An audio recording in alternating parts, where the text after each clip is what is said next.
Welcome, everyone, to the R.E.S.T podcast, where our goal is to help each and every one of you displace confusion, chaos, and dis-ease in order to heal and find significance in life.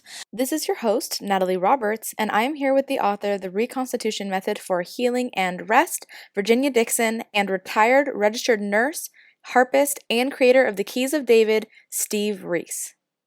I was just going to say that more than ever, I think humanity needs to see the hand of God in the created order of things. Yeah. And I can't think of a more important message that you're going to bring to us today, given the things that you've witnessed happening all over the world. Yeah. If you take a spiritual worldview, the first thing you recognize, going way back to the beginning of things, is that there is this struggle that's been going clear back to Genesis, where we see, I will put enmity between you and the woman, between your seed and her seed. Who's he talking to? He's talking to this serpent, this enemy that causes all the trouble. And he's saying even back then that from that point forward, there's going to be this struggle.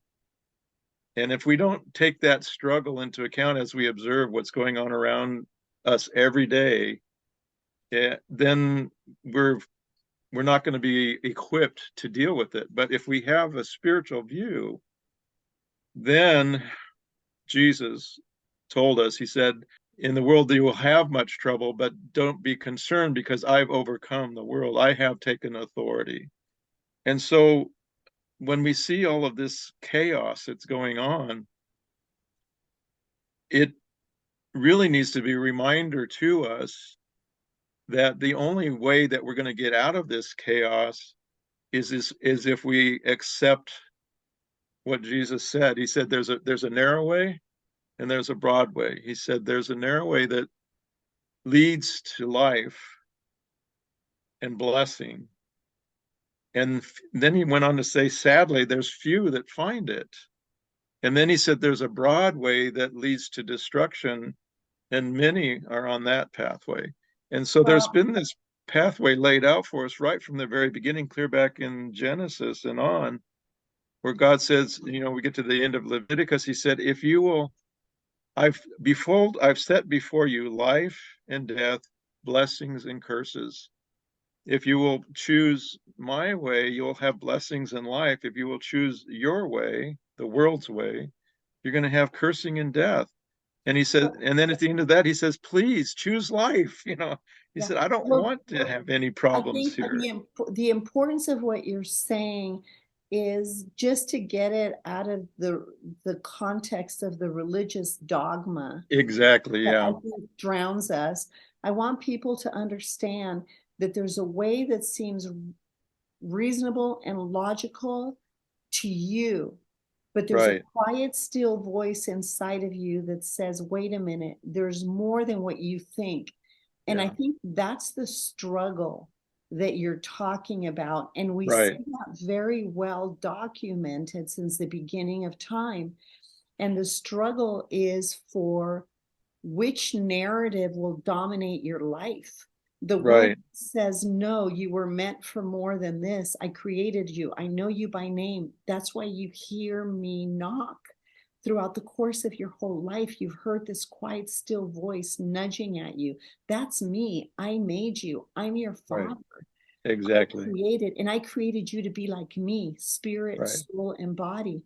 And then there's this natural propensity that did come with the very well documented fall.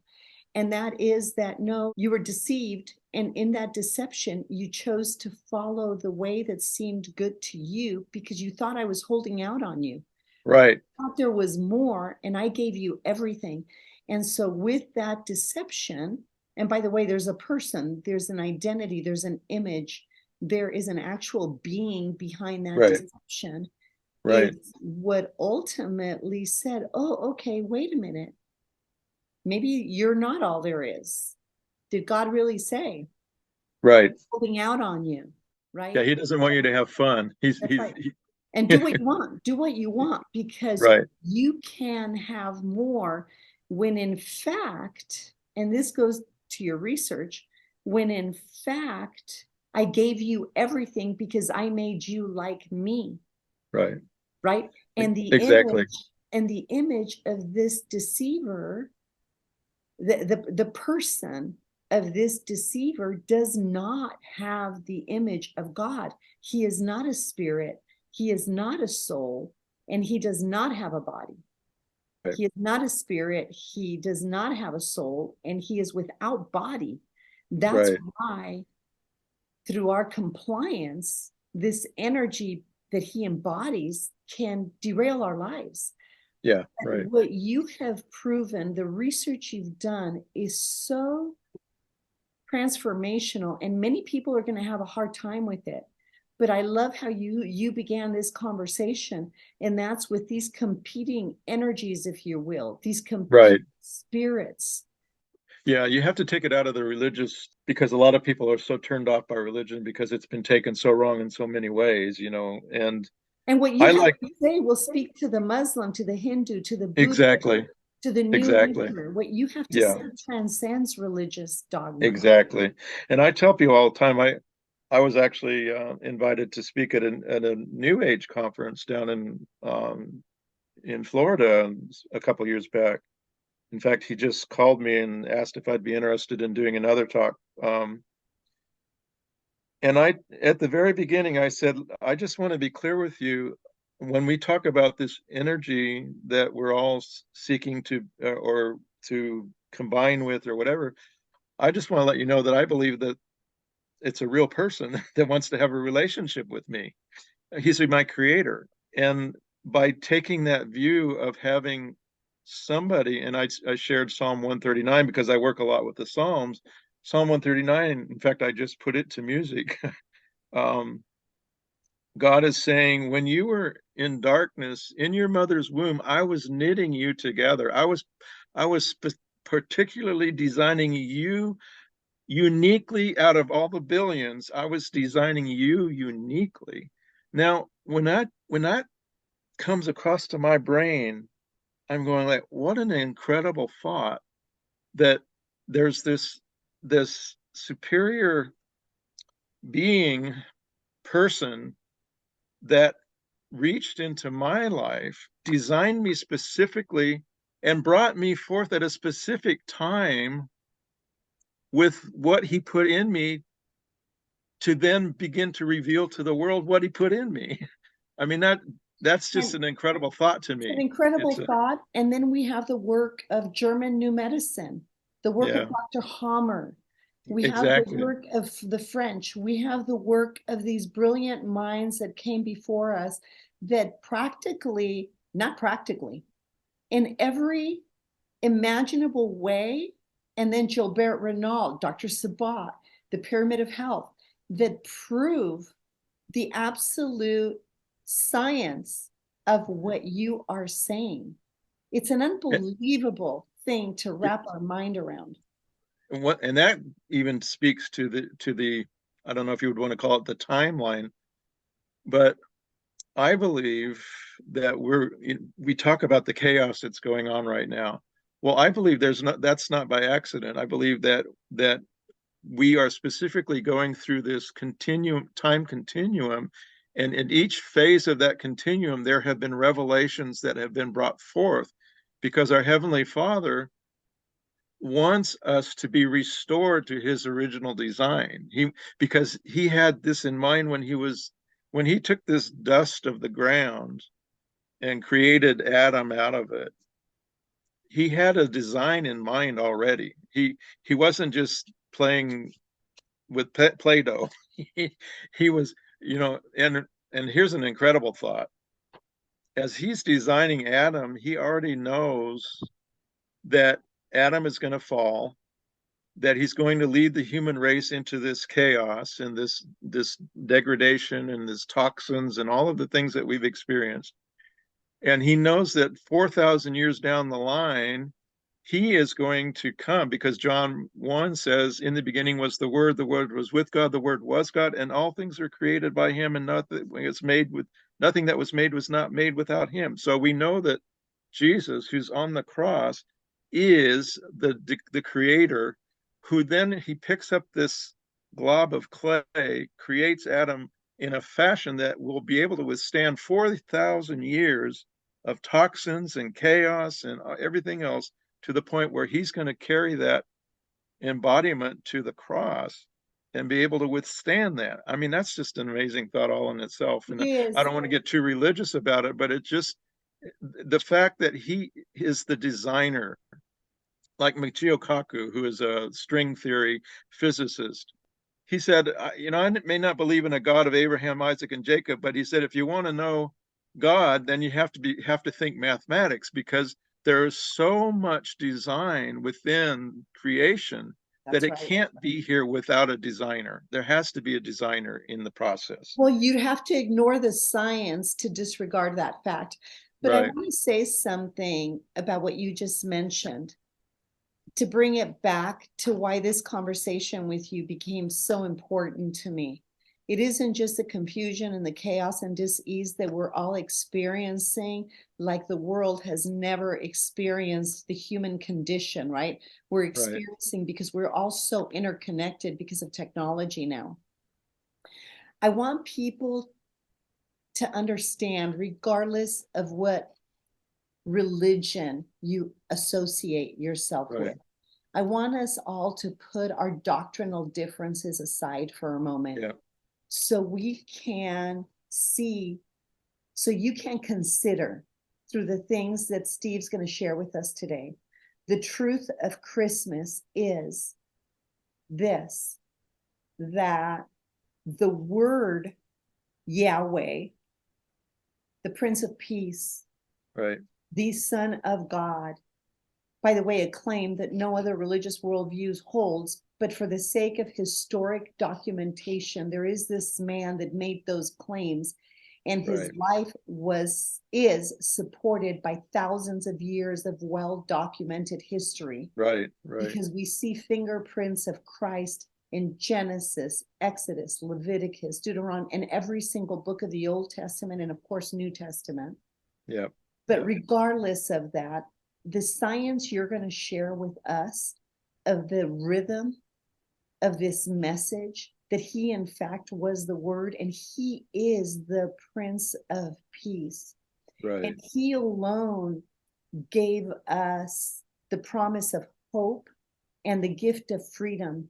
That's why with great confidence at R.E.S.T, we invite people, regardless of their background, to experience rest, because we know that there's laws of nature, things that are self-evident and appeal to their natural affection, that will seduce the inner workings of their capacity to reason in such a compelling way that they will come face to face with theology, with philosophy, with how the soul works through the brain in the body, in such a way that then they can decide for themselves with much less, with, how about this, lower levels of ignorance. Which ignorance is just not having information. So more information than they had before, and then they can decide which path they're gonna walk down, which road which lane they're gonna live in. And I think that's the thing as a person who's, my mentor said, you're the most reluctant scholar and academic that I've ever met in my life. It's taken me 30 years to persuade you that God gave you the capacity and the passion and the conviction to explain these deeper things to people in such a way that they can heal and live free. And so I want you, if you don't mind at this juncture, to share your story, because you and I worked for very long periods of time, you a lifetime in the medical field. And I want people to understand why we can hold on to the promise of hope, freedom that this baby ushered into the world, because it isn't blind. It is a claim made by no other religious leader. So explain to us your story, especially your suffering, emotionally, spiritually, physically, of health reasons or political reasons. And I'm going to sit here and enjoy this story. so I have to go back clear to around 7 years old when I was taking piano lessons. and I didn't do well with them, I have to say, because for some reason, I had this perfectionist idea that if I made a mistake, I couldn't let anybody hear me make a mistake. And so I finally just stopped because I kept making mistakes. Till I was 45 years old, I just really didn't do anything musically, maybe a little bit of guitar, a choir once in a while or something, but not really. And I was doing hemodialysis as a registered nurse, and I was asked to help build a dialysis clinic in China. While we were over there helping set things up, the doctors wanted to go out to dinner one evening and they had karaoke. And of course, since I was the only Westerner there, they wanted me to do the John Denver songs. And so I did my part. And Dr. Shi got up and he wanted to do a song. And he started singing and it was terrible. He couldn't carry a note worth anything. And so I'm sitting in the back cringing. And I say this as if there's this conversation going on, but it felt like this to me. But it's like God tapped me on the shoulder and he said, "What do you see there?" And I said, "Well, it sounds terrible. It's hurting my ears." He said, "I didn't ask what you hear. I said, what?" He said, "I asked you, what do you see?" And I said, "Well," he has a big smile on his face. He's really enjoying himself. And God said, "Yeah, that's what I want from you." He said, "From now on, I want you to think about having an audience of one. No matter what you do, I'm the one that you're pleasing, not anybody else." And that really struck me because he convicted me that my perfectionism had led me to not do anything, had sidetracked me. And he said, "I want you to come back now to music." Well, within a few months, I started taking a few piano lessons from a gal that played beautifully by ear, and she started teaching me how to transpose and to just hear something and play it. And so I started working with that. I didn't do real well with the piano, but at that point is when I really decided I was going to build myself a harp. And I built a small little 26-string harp, and I thought, let me just see what happens. Well, within a year, I was playing, like I tell people, well enough to be brave enough to let people hear me. And I could make mistakes and keep going because for some reason, Father had changed my heart. So within about a year and a half, I started taking that little harp into my dialysis patients. And because in dialysis, you have about a 3-hour period of time. And so I would get the harp out and say, "Do you mind if I play a little bit while we've got this time?" And no, that's really cool. Well, I started noticing some amazing things. People who never slept started sleeping. People who had taken pain medicine that wasn't working, the minute it started working. Blood pressures would come down. Blood pressures normally come down with dialysis because you're taking fluid off. But at the same time, it was more than before. It was unusual. And heart rates would come down, oxygen saturation's up. And so I'm seeing these physiological changes. And I'm going, okay, there's something else going on. What is this? And it was with the music and versus not with the music, clear difference. And so I was reading in 1 Samuel 16 one day when they brought David in from the pasture to play his harp for King Saul, who had a troubling spirit. And as he played, the troubling spirit would leave. And I thought, I think that's what I'm seeing going on here. And so, well, then I started asking the question. So this is by now, it's about 2005, 2006. How many years had transpired from when you were in China establishing the clinic and you specifically heard that voice, and now? How many years? That was 1998 was the China. Actually, in 2005 is when I started asking the question. And then 2006, we went over to Israel for about 7-8 years. Yeah. And so my big question was, as we were getting ready to go to Israel, I thought, I'm going to see if I can find archaeologists, rabbis, whatever, that would be willing to talk to me and find out, does anybody know what David's Psalms sounded like? Because David is playing the Psalms, obviously, to King Saul. So what is that music preserved anywhere was my first question. The comical, did they find some sheet music in an archaeological dig? And the answer to that, obviously, no. But so I started while we were in 2006 over in Israel. I started asking around. Nobody had any ideas really, but there's a harp maker in Israel. His name is Mika Harari. And I talked with him, and he makes a little 22-string harp. There's 22 letters in the Hebrew alphabet, and he took one letter and carved it at the base of each of the strings so that somebody could go to the psalm in the Hebrew language and start to just go letter to note, letter to note, letter to note, and just play the psalm that way, just as a spiritual activity. It wasn't he. And I asked him, I said, well, does that give us the music of the psalm? And he said, I not really. He said, it's just that, he said, I think there's a relationship, but I just haven't figured it out.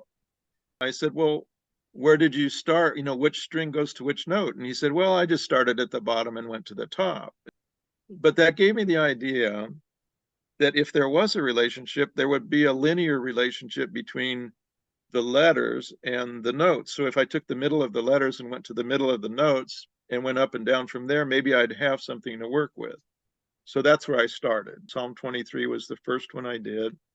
And so the first thing that happened was I tried playing letter to letter like that, and it didn't make musical sense. It didn't have the kind of phrasing that you normally get. It was kind of chaotic.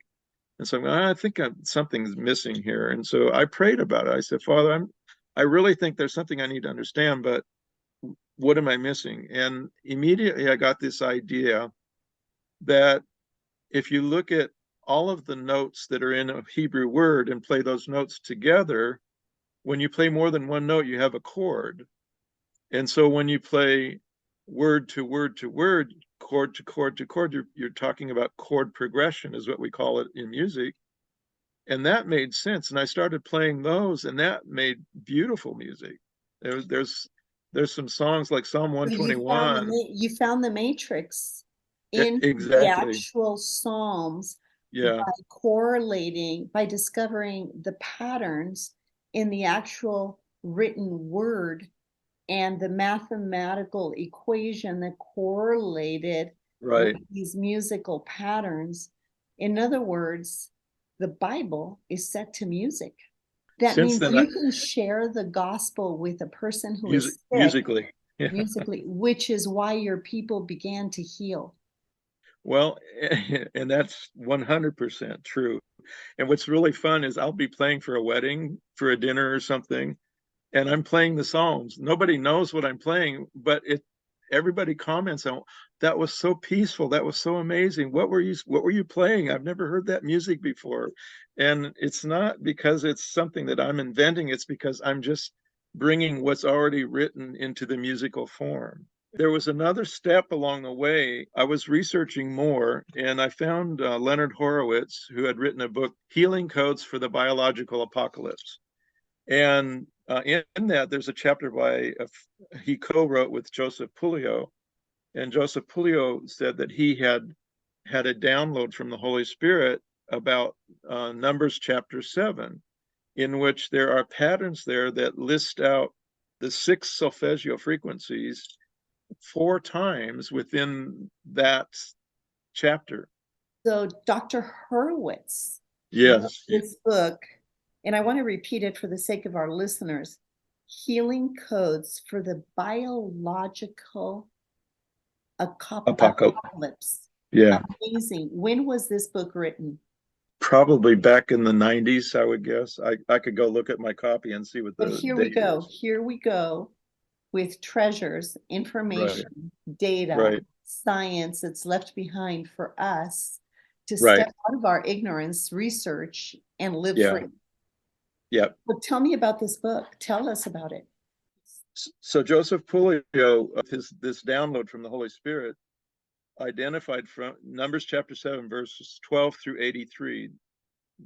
What's going on there is Moses has just set up the tabernacle in the wilderness, and it's going to be dedicated. And so starting with verse 12, it says, and Pinchas from the tribe of Yehuda brought these dedication gifts, and it takes 6 verses to list out all of the gifts that he brought. And then the next 7th verse after that, so it'll be 19, it says, and on the second day, so and so from the tribe of Issachar, and 6 verses, but it says exactly that, it lists out exactly the same thing that the first day was, and that happens 12 times. Now, I tell people when I'm giving this talk, if I was in my high school English class writing a paper, if I repeated 6 verses 12 times, I'd have red marks all over there. You can't say that you say the same thing 12 times and expect to get your word count up. That's, now go back and get some original words there. Yeah. So the question is, if God wrote the Bible, and I believe he did, at least he's dictating to the prophets who are writing it down, I believe, this is my belief. Is he a bad Hebrew text writer that he would repeat 6 times? So there's a phenomena in studying Hebrew language in which if you see something repeated twice, like let's say shalom, shalom in the text, it's a flashing light. It's saying there's something else you need to understand here. It's not put there twice because they forgot they said it the first time or whatever. It's a linguistic tool to highlight there's something else to find here. Well, this is a repeat times 12. And the patterns that are there are repeated 4 times. The numbers that we find there are repeated 4 times within those 12. And so what we have there is an incredible, and so we get these 6 different 3-digit numbers out of it, and we do the patterns out of the verse numberings there. And I have a whole teaching on that, so I won't go into that right now, but it gives us these same 3 numbers that are reflected in the solfeggio frequencies, which are notes, okay? And most people have at least heard that term, solfeggio frequencies. Some call it a scale. It's truly not a scale, because Can you define what the solfeggio is? Okay, solfeggio is, what it means in Italian is named notes. So do, re, mi, fa, sol, la, ti is what the names Sound of Music, do, a deer, a fi, So that's solfeggio, but each one of those notes is not a scale, because a scale has regular intervals. These notes are separate. Some are very close together, some are far apart. So it's not something that you could play music with. But each one of the notes has what I call a harmonic key that accompanies it. In other words, for the 528, which is the most popular of those solfeggio frequencies, and you'll hear a lot about it from a lot of sources, it's called the frequency of love or the frequency of life. I like to call it the frequency of light, because interestingly enough, when I took the name of God, Yod He Vav He, and put that into the notes, it ends up being the C major chord, which is based on the 528 frequency. Now, I'll throw another little thing in there. If we tune like concert tunes, they take the A note and make it 440 hertz. And if you play the C note above that A, it ends up being only 523 hertz. Well, how do you get 528 hertz if you really want to play that note that's the miracle frequency? Well, you have to take your 440 and bring it up to 444 for your calibration. And then when you play the C note, it will be 528. So just as an aside, when I tell people I'm playing in 528 frequency, that means I'm playing in the key of C major, tuned to 444 for my calibration, so that C note playing throughout the music is sounding out that 528 hertz frequency, which is that healing frequency, that miracle frequency, that creative frequency. I believe Yod He Vav He, God, he signs his creation with his name. In other words, he signs it audibly. It's the sound. When he said light be, he didn't say it, he sang it, I believe, in 528 frequency. That's why I like the recording I did. I call it frequency of light, because it's the 528 frequency. and I believe he's saying light be in 528 frequency, and that released the light into the creation. Is that why it says that his spirit hovered? Exactly. And that hovering is a frequency. Exactly. Yeah. Can you, as the word hovering is actually means quivering. Quivering. That's right. Yeah. So it's a frequency. Yeah, exactly. As a physician, I just like to get practical with these things because I'm not a music person, and some of what you're saying is just Greek to me. Yeah. But intuitively, it's resonating with me because I have a working understanding of the function of mathematics in explaining the order of all things. So obviously we're told that this baby that entered into that descended, that came down and pierced into time or burst into time, that he's the light of the world. Exactly. So when we're told that in the beginning was a word and the word was with God, and we know that thoughts have power, but words have authority. So we know that the living word, in fact, words are frequencies, they're energy. Right. It's energy that's absorbed. And this isn't a new age thing. This is a profoundly biblical, sound thing. You've just found the mathematical and scientific matrix to persuade people, to tell people, look at this beautiful landscape. This is the fingerprints of God in the creative order of things. And as a physician, I've seen the healing power of this truth manifesting in the absolute physical, mental, and emotional state of my patients. Right. Yeah, absolutely. Stated, or is that accurate? That's very accurate. I can give you hundreds of comments on my YouTube of people who tell me what the music has done for them, what changes it's made in their life. It's from everything from being able to sleep through the night, from getting off drugs, from I don't make this claim, but people tell me they've been cured of cancer. They tell me that I'll tell you a story. Do you have time for a story? We will end with a story because I want to pick up on the next segment. This is something we can't stop discussing. This is a wow. Well, let me just kind of encapsulate before I go to the story. Leonard Horowitz called me one day out of the blue, and he explained. He said, "I'm Leonard Horowitz." Oh, you're the one that wrote the book. He said, "Yeah." He said, "I want you to know." He said, he called him Joey. Joey and I knew that there was something about the music we needed to understand, but we didn't know how to put it together. He said, "You've put it together." So wow. So he said, "Would it be okay with you if I carried some of your music on my site to offer to people, because what you're doing is amazing?" And so, yeah, he carries some of my music on his site now. So, but that's what is your YouTube station? Because I want people to be able to go read and listen and follow and purchase and get and subscribe. I want everyone to know that the glory of Christmas, the promise of peace, the gift of peace, the Prince of Peace, that gives us the promise of hope and the gift of freedom, that he is among us, he dwells among us, and they can access the living word in practical ways in the story of their lives. When brilliant men like this call you and say, you're the missing piece to our puzzle that we couldn't quite figure out, I want everyone to find hope and knowledge and understanding of these things. My people perish because they don't know. They don't have the information. Lack of knowledge.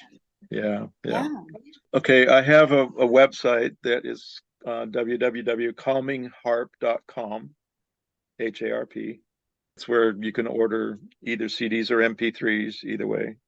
Then my YouTube channel is Peregrinati. I'll have to spell that for you. PEREGRINNATTI.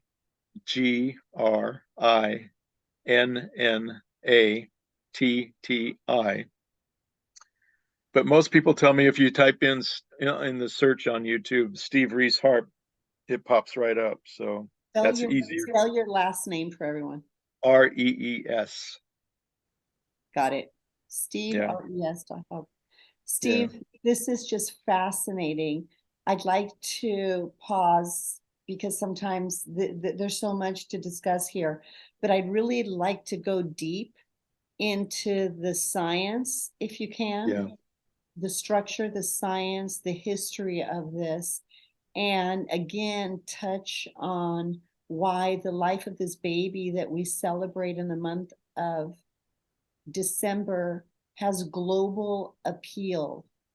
Right. And universal conviction, the hope of rest, the promise of rest, the hope of freedom, the fact that there's light that came into the world, even if you do not believe that Jesus was who he said he was. All of those words that describe the Advent and the process and the pilgrimage to that ultimate day, I think is intuitively compelling because we're made in the image of God. And the particles of everything you discuss, the particles, the element, the constitution, the physics of everything you discuss is there to be heard and seen and understood, studied, I should say, and understood. And let's stick with the light understanding, because once again, light is that 528 frequency. Interesting, Leonard has another book out called the Book of 528, which has all of the mathematical formulas if you want to get into the math. But he shows the relationship between the sound of 528 and light. So that's a whole nother beautiful understanding of how this all weaves in and out. But then Matsuro Emoto did the experiments with freezing water samples, and he found that taking a sewer sample, looking at that crystal was all deformed, but then he took the same water, put 528 frequency through it, and then refroze it and got that perfect snowflake just by putting the. So, you know, our body's 75 to 80% water. What do you think's happening to us if we're exposing to the 528 frequency? And I tell people all the time, you'll see, like you as a physician, we use that word disease all the time. Well, if you break that down, it's dis-ease. That means we've come out of tune. And so if 528 is the creative frequency that we were created with, and we've come out of that frequency, if we can expose ourselves back to that frequency, it's like my harp here. I have to, you know, every couple of days I have to tune it because it just naturally gets out of tune just by being in the environment. And so then I have to tweak it up a little bit to get it back in tune. Well, what do you think we have to have? We have to get back in tune as well, because we have become to dis-ease. We need to be brought back to ease. And so I keep telling people I'm just scratching the surface, because every time I talk about it, something else comes to my mind about how this applies, because it's just our creator created us with a design. And when we come away from that design, we suffer. And when we come back to the design, we come back to that blessing and that life. It's as simple as, it's as difficult as that, and it's as simple as that. The story of the historic Christ that came into time in the narrative of history, and how he's described for thousands of years, because in Isaiah we see the promise of his coming. The Old Testament all is a foreshadowing, right, of him. When you really pause for a minute and consider the truth of those statements in light of the things you're going to be sharing with us in the next segment, it is perhaps the most precious gift anybody can give you this Christmas, is the truth. This isn't just another story in the volumes of story in recorded time, that there are too many mysteries, there's too much physics, there's too much science, there is too much math, there is too much that lines up with the substance of the scriptures. And so we're going to pause right now in this segment and invite people to join us. So in the next segment, we can really bring home why light is so compelling to humanity. That in and of itself causes us to pause and say, was this person really the light of the world? That was the only person that can really give us the promise of rest and the hope of freedom. Is this, in fact, is there a mystery perhaps here that I missed? What are your closing thoughts before we begin the next segment? Well, just kind of bouncing off of what you're saying right there, is that in the beginning was the Word. So he begins that creation process with light, that and the design of the designer has to incorporate light into everything. Without light, the creation doesn't even happen. And then when this baby is born and comes into our existence, Revelation says he's a lamb slain from the foundation of the earth. So all of these things are not time limited. We're limited in time. But anyway, he enters our history now, 2,000 years ago. And what does he call himself? The light of the world. He's letting us know that the one that started it all, that's me. But now that things have gotten where they are, I've come to be right in with you because I know you need me to help bring you back to where I designed you to be. And that's really the whole heart of it to me. I don't like religion because religion is man's inventions about how to think they're going to reach God. But what I like to talk about is relationship, having a relationship with the Creator.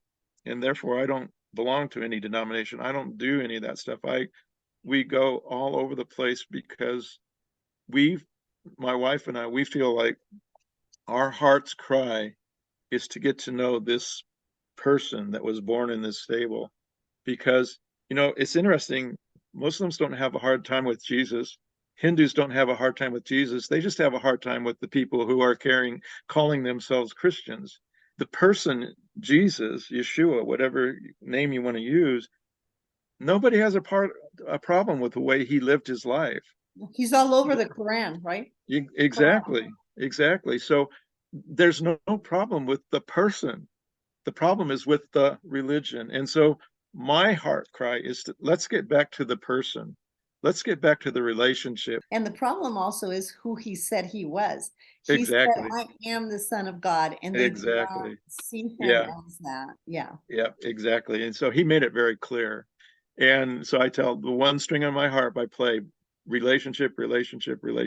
That's what it all boils down to, is that we can have this relationship with this amazing being that wants to have relationship with us, designed us, and has done everything to make it possible for us to have this. Yeshua said, I've come that you may have life and that you may have it abundantly. How many people want to turn away from abundant life? I mean, that's our promise. That's our hope. That is, to me, if I could say anything, then let's shoot for this abundant life, because I think that's what people really want. We need it. No matter what. We need absolutely. it now more than ever. And if there's even hope in truth, which I'm hoping that we can continue this conversation and give context to why this can be a Christmas like no other. In relationship with the value that you have within yourself to God. That's why he made you like him, spirit, soul, body. Exactly. The communion you can step into with God, and the consequence that has in how we live and love each other. Right. Steve, thank you so much. We're going to continue this conversation because we haven't even touched on scratching the surface. The substance of your work. Thank you so much. Absolutely. It's been a joy. For updates about R.E.S.T and this podcast, please visit our Instagram or Facebook, The Place of R.E.S.T. If you would like more information about Virginia or to support and join the cause of R.E.S.T, please go to theplaceofrest.com/donate or call 949-289-5935. Thank you for listening to R.E.S.T with Virginia Dixon. We'll see you next week.